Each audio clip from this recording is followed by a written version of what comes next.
Here's the president. I just told him I've got to come over and see the fake news. Let's go. What do you have, John?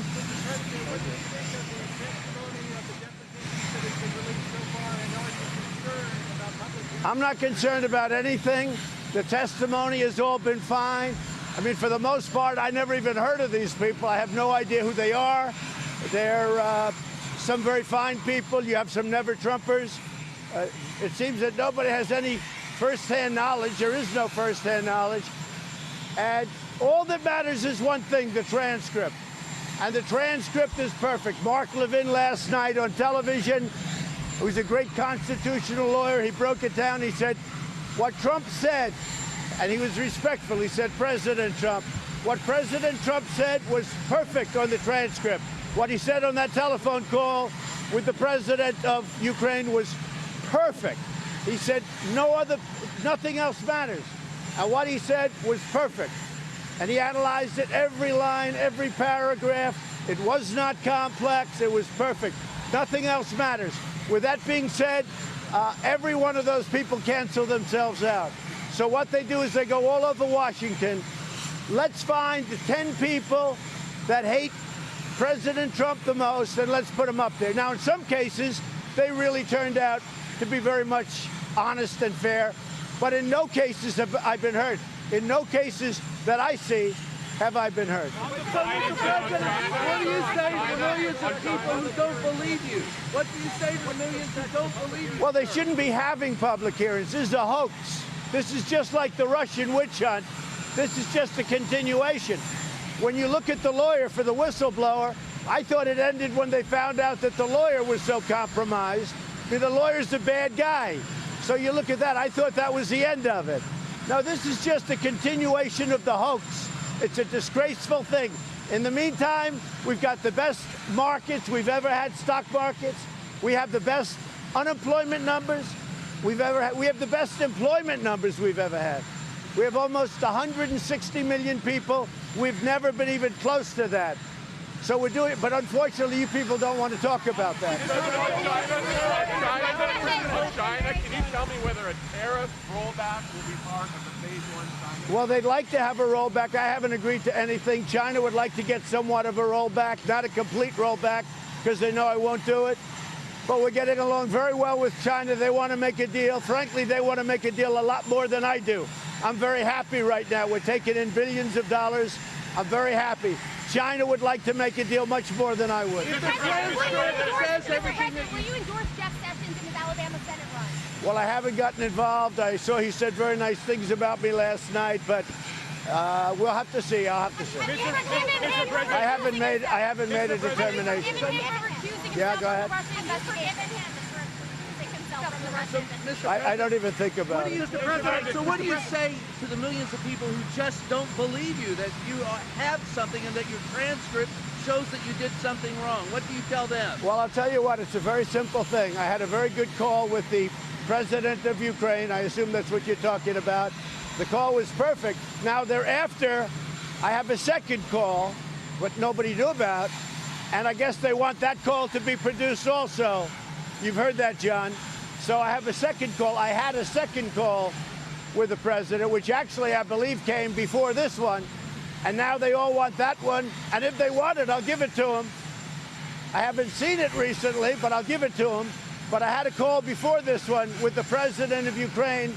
I understand they'd like it, and I have no problem giving it to them. I have no problem. Mr. President, on the Biden, did you ask Bill Barr or anyone in your Department of Justice to investigate the Bidens? And if not, you didn't ask them, why would you ask the president of Ukraine to do something you weren't willing to ask your own Justice Department? We are looking for corruption. We're giving hundreds of millions of dollars, and we're looking for corruption. And all you have to do is take a look at Biden, and you'll see tremendous corruption. Because what he did is quid pro quo times 10. Did you ask and let me just say, be quiet. Quiet. Did you ask your DOJ? Quiet. Quiet. Did you ask your DOJ? Did you ask the DOJ? Are you ready? Yes, I never spoke to him about anything. It's up to Bill Barr. Bill Barr can do whatever he wants to do. But I saw the same tape on television, and the tape shows that Joe Biden is a crook. He's 100% crooked. And the fake news, which is you and you don't want to do anything about it. His son walked out with millions of dollars from Ukraine, millions of dollars from China. He doesn't know anything. He walked away with a stash. It's a corrupt deal. It's a corrupt enterprise. And if the press did it right, it's a hell of a story. Have you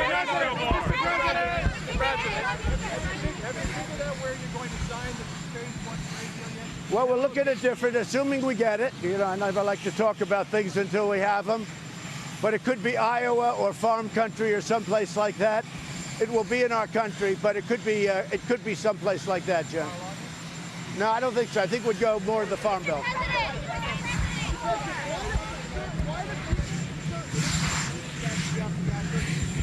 I won't. I'll see how it all goes. You have some very good candidates. Look, Alabama's a place where my approval numbers are very good. I think I won by 42 points.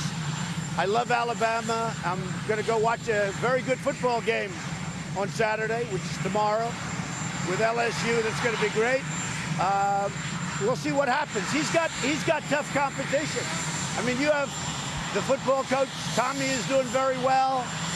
You have some good people running in Alabama. Let's see what happens.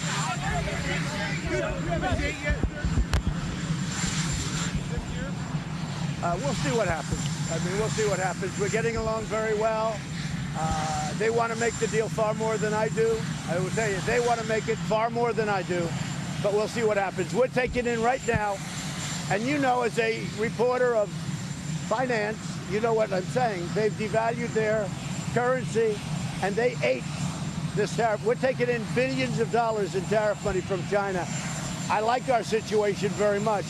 They want to make a deal much more than I do, but we could have a deal. Cooperman said this week that if you can't change your behavior, you probably shouldn't run again in 2020. What do you say to that, sir? Well, no, you've really shaped my behavior, because from the day I came in here, I've had problems with phony stuff, like a phony dossier that turned out to be false, like false investigations that I've beaten.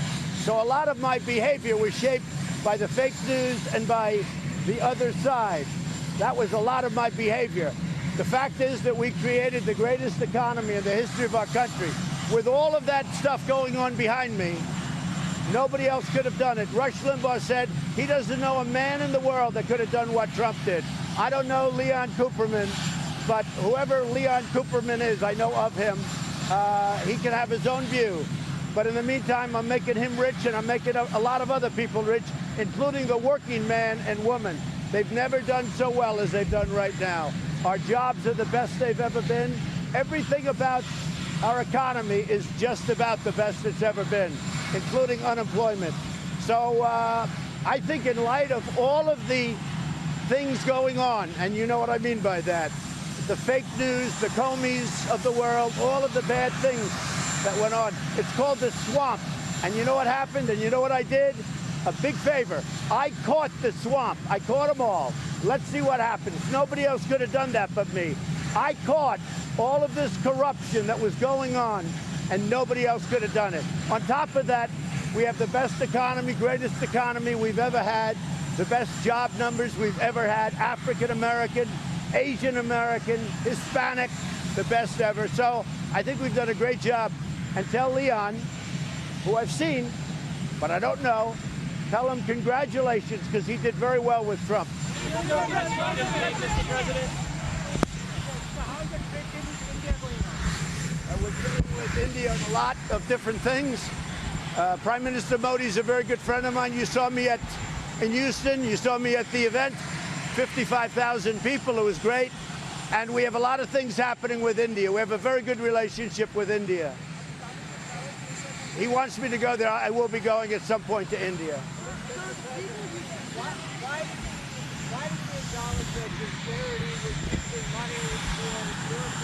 My charity was great. I gave a lot of money away. I was sued because in New York it's a hornet's nest and they sue you for anything. And yet on a really bad thing, if you look at that Clinton charity, they left her alone. That's one of the reasons people leave New York. I gave away $19 million. I took no expense. I took no rent. I took no fees. I took no nothing. 100% of that money was given away. And I had to actually go through a process for years with New York, because you know why? New York is a corrupt state. It's a corrupt state. It's a shame. I gave $19 million away, and what happened is, instead of saying thank you, great, they hit me with a lawsuit, and it was started by a man who had to get out because he beat up women. That's the kind of a place it is. Have you made a decision on vaping? We're going to be coming out with a very important position on vaping. We have to take care of our kids, most importantly. So we're going to have an age limit of 21 or so.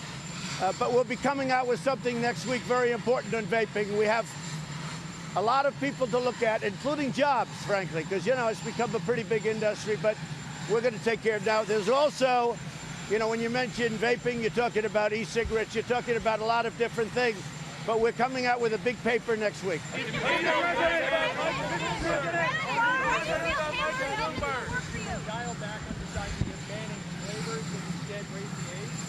We're talking about the age. We're talking about flavors. We're also talking about keeping people working.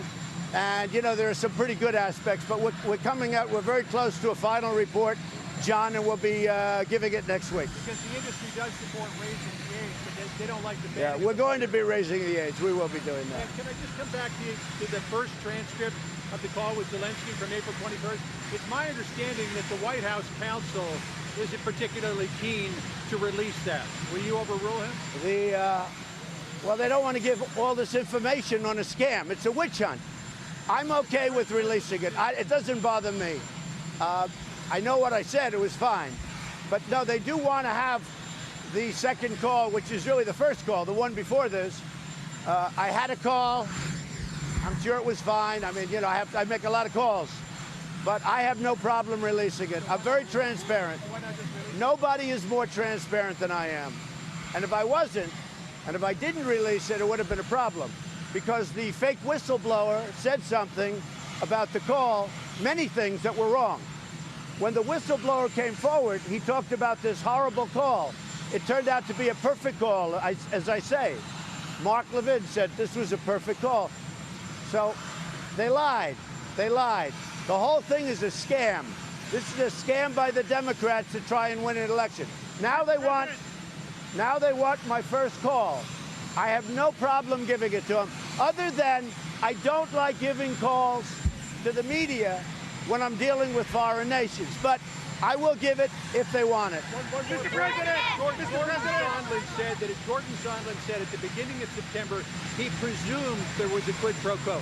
Then there was a telephone call to you on September the 9th. Had he ever talked to you prior to that telephone call? Let me just tell you, I hardly know the gentleman, but this is the man who said there was no quid pro quo, and he still says that.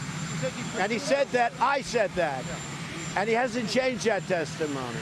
So this is a man that said, as far as the president is concerned, there was no quid pro quo.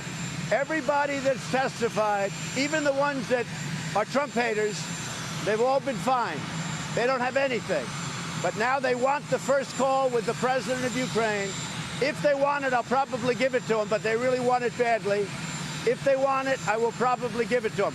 I don't like doing it because it sets a bad precedent, John. Because every time President Xi calls or somebody calls from China, if I speak to Kim Jong-un, are they worried about me giving the call? But in this case, because the press has been duped into a hoax, and in some cases have really started the hoax, I will give the letter if they want it. But I do say this about that call. I think that's a very revealing call. You've been invited to Russia for the May Day parade. That's right. I was invited. I am thinking about it. It's right in the middle of our campaign season, but I am thinking I would certainly think about it. President Putin invited me to the. It's a very big deal. Celebrating the end of the war, et cetera, et cetera. It's a very big deal. So I appreciate the invitation. It is right in the middle of political season, so I'll see if I can do it. But I would love to go if I could. Bill Barr and the DOJ are not denying that you asked him to have a press conference Well, they're not saying anything. Let me just tell you, I never asked them for a press conference. It's fake news by the Washington Post, which is a fake newspaper. It's fake, it's made up. And if I asked Bill Barr to have a press conference, I think he'd do it. But I never asked him to have a press conference. Why should I? You know why I wouldn't do it? Because the phone call was perfect. Just read the transcript of the phone call. Nobody has to have a press conference. I think if I asked him, and by the way, we confirmed, I never asked him. I think if I did ask him, I haven't said this yet, and I don't think I will. I'm sure I won't. But if I asked him to have a press conference, I think he would. With that being said, it's fake news. They wrote a fake story.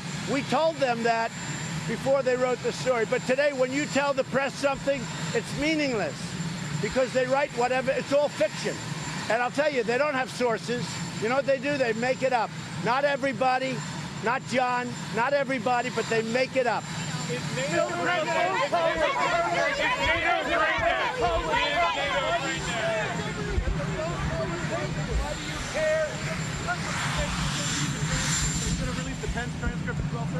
What they want is they want my first phone call. I had another phone call, and it's a very important phone call.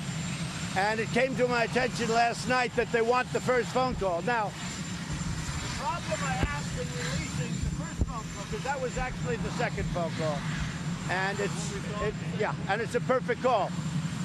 But they found out there's another phone call, and that's the first phone call.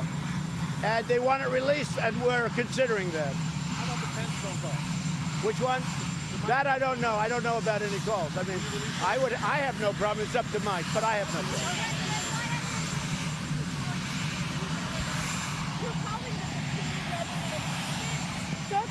Well, you know what it is, really? It's a crooked deal. This is like the fake dossier. This is like everything else. These are crooked people. They lost an election, and they lost it big. It was really a landslide from the Electoral College standpoint. And they lost it big, and they still haven't recovered, and they're going to lose again. And what they're trying to do is weaken me, but it's actually made me stronger. And interestingly, if you look at the polls that just came out, my polls are up. The fundraising is through the roof. It's never been this high. We just said fundraise because people are angry about it. And it's made Republicans and people that vote for me, not just Republicans, really angry. They've really become angry because it's a hoax. And I'll tell you, the whistleblower, I call him the fake whistleblower. He gave a fake report of my phone call. And when I did it, all of a sudden, when I released that call, all of a sudden, everybody disappeared. The whistleblower disappeared. Whatever happened to the second whistleblower? Why isn't the first whistleblower going to testify anymore? You know why? Because everything he wrote in that report almost was a lie. Because he made a phony phone call. My phone call was perfect. He made it sound bad. That's why I had to release. So the whistleblower is a disgrace to our country, a disgrace. And the whistleblower, because of that, should be revealed.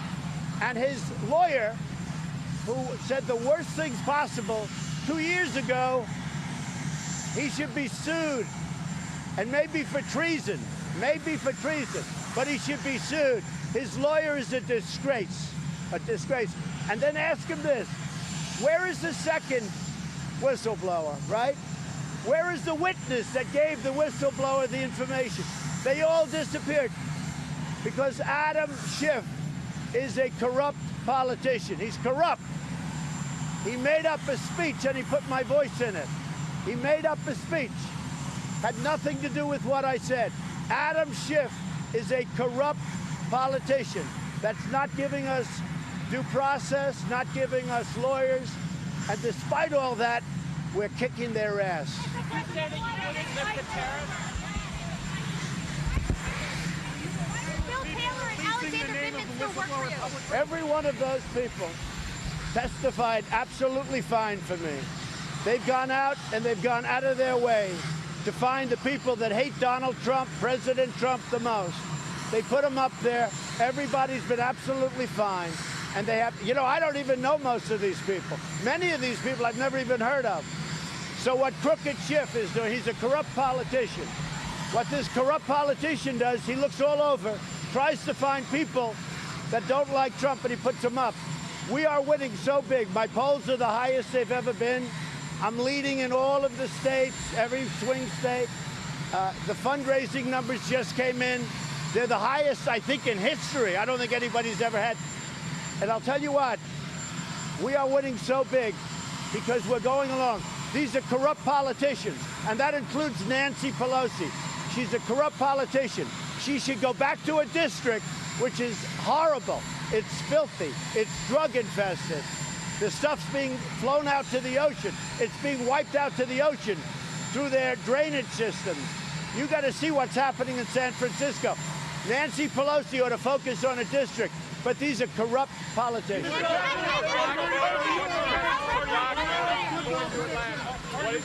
We're going to Atlanta. We have a, as you call, black vote, but this is really, we're doing very well with African Americans. I think a big factor is the fact that they're having the best economic year they've ever had in the history of our country. And we're going there. We've been invited, and it's going to be, I think it's going to be fantastic.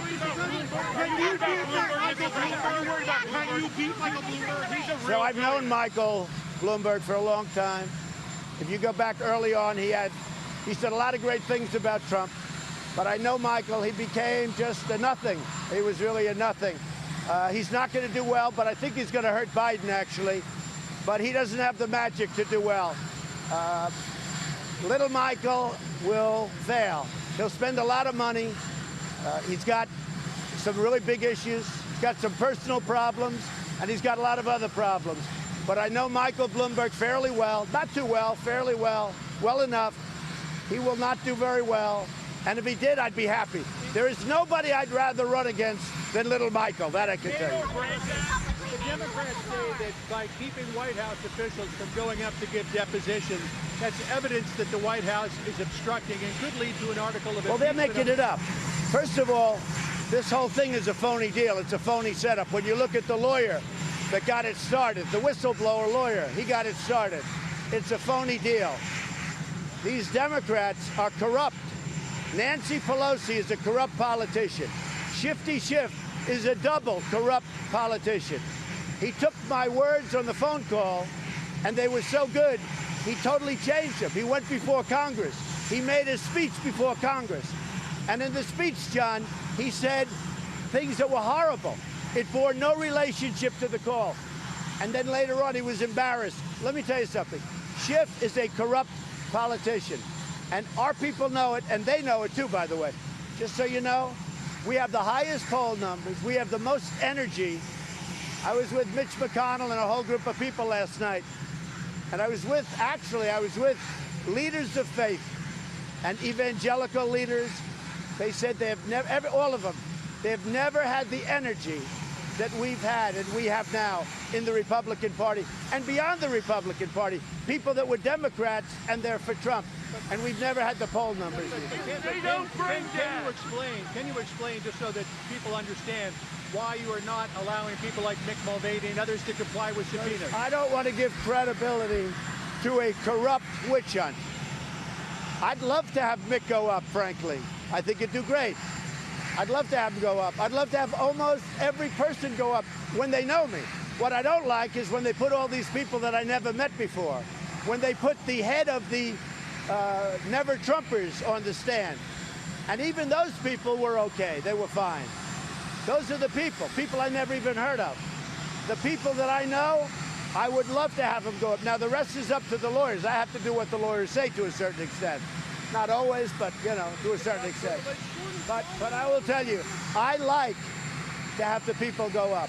Except one thing, it validates a corrupt investigation. Adam Schiff, he's a corrupt politician. He's as corrupt as you'll ever see when he makes up my words and reads fake words to Congress. And he acts so innocent. He's a corrupt politician. Okay, thank you.